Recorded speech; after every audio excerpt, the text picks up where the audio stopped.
সকলে হইছে কি আপনাদের ফাটো দেখেন আর কিছুদিন যাও পরে বুঝবেন ফাটল কারিগর জামাত ইসলামী লোকের সভাপতি বানাইছেন আমরা ফাউন্ডেশন মুফতি উমর রে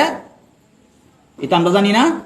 জামাত ইসলাম লোকে আমরা ফাউন্ডেশন সভাপতি বানাইছেন ফাউন দেয়ার আরো বানান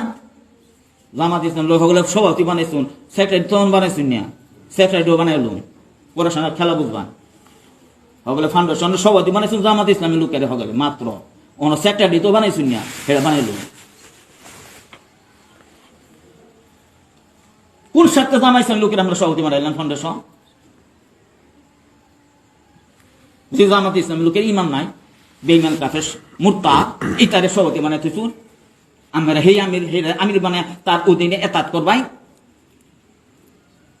একটা বেঈমান কাফের শয়তান যারা নাকি জামাত ইসলামী ইমান হারার দল বেঈমানের দল আর কাফের দল ইতারে সভাপতি বানায় হের অধীনে আমি ফাউন্ডেশন করেন তার নেতা বানাইছেন একটা ইমান হারা লোকের নেতা বানাইছেন আপনারা আর হে আলেম এই লোকের এতাত করবেন কারণ সভাপতির অনুসরণ করতে হবে কি কারণে আমরা ইমান হারা লোকের সভাপতি করলেন ফাউন্ডেশন জব দেন আমরা কিসের আলেম হয়েছে ইমান হারা লোকরে কেন সভাপতি বানাইলেন ইমানদার লোক নাই ফাঁকিন দিয়া কেন ফাউন্ডেশন সভাপতি বানাইলেন উমর রে এটা জব দেন আইসেন আমার কাছে যেহেতু কাজে আমার কাছে আসলে ঠিক হয়ে আসতে এই ইমান হারা লোকের সভাপতি করে আমার কাছে জীবনে আসতে পারবেন না সাবধান করে দিলাম অপমান হয়ে যাইবেন আর কোনদিন যাতে না দিতে জীবনে যাতে মরা পর্যন্ত চুকু না দিবি ইমান হারা লোক যার সাথে আমার 27 বছর দিয়ে যুদ্ধ চলতেছে এই লোকের সভাপতি মারিস আমরা ফাউন্ডেশন সাহস কত আপনাদের কোন স্বার্থে সভাপতি বানাইছেন বেঈমান লোকরে কিসের টিহা পাইছেন আমরা ফাউন্ডেশনে আহলে হাদিসের টিহা আর জামাত ইসলামের টিহা সৌদি আরবের টিহা এইটা টিহা দিয়ে আমরা ফাউন্ডেশন চলবো বেঈমান কাফেরদের টিহা দিয়ে সংগঠন করছেন আর বেঈমান কাফেরদের বানাইছেন সভাপতি সেইটা লই আইছেন আমার কাছে সাহস কত আপনি এই আমার কাছে যাইলেন জানেন না আমি জামাই ইসলামী কত নিঃশক্ত আমার জানা উচিত উমর ফারুক সাহেব জামাত ইসলামের মধ্যে নাম নাই করে না মোকাবেলা করে হ্যাঁ জামা ইসলামী যে বর্তমানে কতগুলি চাইল অবলম্বন করতেছে এই পার্টিটা বহন করে যে বলেন তো কয়টা চাইল গ্রহণ করছে কয়টা চাইল বলেন তো কি কি চাইল দিয়ে বলেন তো দেখি উমর ফারুক সাহেব কেন জামা ইসলাম বিরোধিতা করে এলে তো কইতেছি কয়টা চাইল গ্রহণ করছে উমর ফারুক কমি মাদ্রাসা পট্টি সাইকেল হাজি বাংলাদেশে জামা ইসলাম করে কোনছেন দেখি উমর ফারুক তো দূরের কথা কমি মাদ্রাসার সাইকুল হাদিস কতগুলি বাংলাদেশের জামাত ইসলামী করে এটা তালিকা দেন আমার কাছে পাকুন জামাতের জামাত ইসলামী এটা কমি মাদ্রাসা করছে কয়টা কোনটা বলেন তো কমি মাদ্রাসা পাকুন্দা থানা মাদ্রাসা জামাত ইসলামীরা কমি মাদ্রাসা কয়টা করছে কি কি কোন কয়টা মাদ্রাসা করছে এবং কি কি মাদ্রাসার নাম দিয়ে বলেন পাকুন্দা থানা কমি মাদ্রাসা আলিয়ানা আমরা উমর ফারুক লই আছি হাট মাদ্রাসা খাইয়াছে দেওবন্দ মাদ্রাসা অর্ধেক খাইছে বলে ওখানে খাইতেছে না বাহিনীটা যাইবেন কই দিকে তো কইতাছি খালি কইতাছেন এই যে কইতাছেন যে উমর ফারুক খুব ভালো কমি মাদ্রাসা জানাইছেন করে না জানছে বিয়ে করে এটা কোন হাতে যাইবেন কোন কই এটা কইলে জানা আছে শনাক্ত করার কোনো কি আছে শনাক্ত করলে ফাউন্ডেশন সেরিয়া আমার কাছে আইবেন আর ফাউন্ডেশন করে আমার কাছে আসতে পারবে না জীবনে শনাক্ত শিখতে পারবেন না আমার কাছে কারণ আমি ফাউন্ডেশন থেকে জায়গা দিতাম না আমাদের এই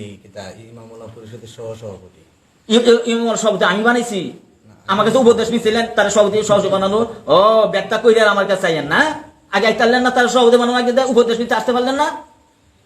তার সভাপতি কেটা বানাইছে মোহাম্মদ আলী বানাইছে আমরা ভিতরে করছি জামাই ইসলামী উলামা পরিষদ বলতে পারবে আপনার উলামা পরিষদের সংগঠনের মধ্যে কয়জন জামাই ইসলামী লোক বলতে পারবেন আমি বলতে পারবো এক কথা বুঝুন যে আমি কিন্তু কিশোরগঞ্জ আছি 27 বছর থেকে আমার চাকরির বয়স হবে তোমার 27 বছর 27 বছর আমি অনেক আত্মজরি জানি কাজেই আমি যে কিভাবে চলতেছি আমি যে কিভাবে চলি কার সাথে কতটুকু মিশি এই যত আলেম আছে কিশোরগঞ্জ জেলা কার সাথে আমি কতটুকু মিশি সেটা তো আমার অবস্থান যে আমি মিশি বর্তমান এই পৃথিবীতে বাংলাদেশ সহ Africa Europe America Australia Asia সহ 18 জন মানুষ আছে রুহে চোখে দেখতে পারে, 18 জন মাত্র সারা পৃথিবী। সারা পৃথিবীতে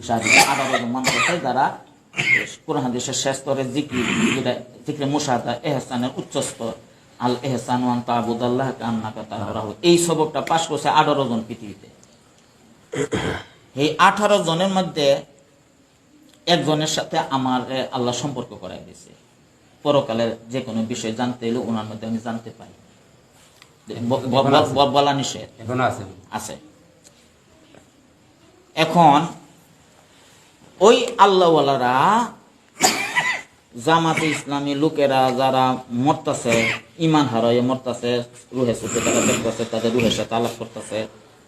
আহলে হাদিসে যারা মরতাছে সব ইমান হারাইয়ে মরতাছে, জাহান্নামে যাইতেছে বিনা হিসাবে, আলমে বরজখর জাহান্নামে আগুন জ্বলতেছে, এই আহলে হাদিসের বড় বড় মৌলানা এবং জামি সাহেব বড় বড় মৌলানা। এখন এরা যে রুহে চোখে দেখতেছে এবং হেরা যে আমার মোহাম্মদ আলীর সাথে আল্লাহ সম্পর্ক করেছে আমার পিসা হুজুরের মাধ্যমে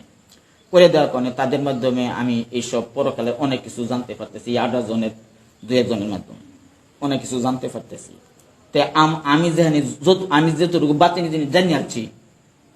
জামাতে ইসলামী সম্পর্কে, আহলে হাদিস সম্পর্কে যতটুকু আমি জানি আছি, আর যে অতটুকু জানছে না, এই 2 জনের মধ্যে কি 2 জনের চলার গতি কি এক হবে? হবে না। এই জন্য আপনাদের সাথে আমার মিল করে না। এই মূল কারণটা কই দিলাম আজকে। আল্লাহ মুর্শিদ বইছি, আল্লাহর হাজির না জানে কথা কই দিলাম, এই জন্য মিল করে না আপনাদের সাথে। কারা জামাই ইসলাম করে না করে, এটা তো আধ্যাত্মিক ভাবেও ফেরেস্তার কাছ থেকে জন্ম যায়। যারা ফেরেস্তার সাথে কথা বলতে পারে, ওই 18 জন কেরামান কাতিবের সাথে কথা বলতে পারে, জিবরাইল সালামের সাথে কথা বলতে পারে, মিকাইল সালামের সাথে কথা বলতে পারে, ইসরাইল সালামের সাথে কথা বলতে পারে, আজরাইল সালামের সাথে কথা বলতে পারে, যে কোনো ফেরেস্তার সাথে কথা বলতে পারে। তাহলে রুহে চোখে ফেরেস্তা বাসতেছে, কেরা মরা পদে জান্নাত আছে, কেরা জাহান্নামে সব দেখবে। এই যে মেসেজ, তাইলে কেরা জামা ইসলামী কইরা ইমান হারা হইয়া জাহান্নামে জ্বলতেছে, তার রুহুটা এটা দেখতেছে। কেরা আহলে হাদিস কইরা তার রুহুটা গিয়ে এই জাহান্নামে আগুন জ্বলছে, এটা তো দেখতেছে। তাইলে জামা শিবি আহলে হাদিস ব্যাপারে তার চলার গতিটা আর আমি আমার চলার গতিটা কি এক হবে নাকি? আমি তো আজহার ফাউন্ডেশনের সদস্য সকলকে চিনি না, খালি সভাপতি ব্যাপারে আমার কানো আইছে যে উমর ফারুককে সভাপতি বানাইছেন। এটা আমি কয়েক সপ্তাহ আগে, 1-1.5 সপ্তাহ আগে আমার কানে আইছে, একজনে বলছে যে হুজুর উমর ফারুককে আজহারের ফাউন্ডেশনের সভাপতি বানাইছে। এই যে একজনে বলছে, এই জানছি। তা আর বাকি সদস্য কারো সম্পর্কে আমি জানি না। কাজে মানে কেডা ফেরাকে বাতেলা কেডা ঢুকছে ফাউন্ডেশন, এটা আমি জানি না। বাকি যারা আছে হুজুর, যেমন সভাপতির মধ্যে আমাদের ইনিশ হুজুর আছেন, সুলাইমান হুজুর আছেন, জাকারিয়া হুজুর আছেন, উপদেষ্টার মধ্যে আপনি আছেন। তাইলে তো আলহামদুলিল্লাহ আজকে থেকে বিরক্ত করে দেন উলামা পরিষদকে আজকে থেকে, কারণ উলামা পরিষদের সবরে রাখছেন। আমি তো উলামা পরিষদ আমার হেন রাখছেন, এটা ওনারাও রাখছেন, সকলে রাখছেন। তাইলে আর তো প্রয়োজন নাই উলামা পরিষদের, আর কোনো প্রয়োজন নাই।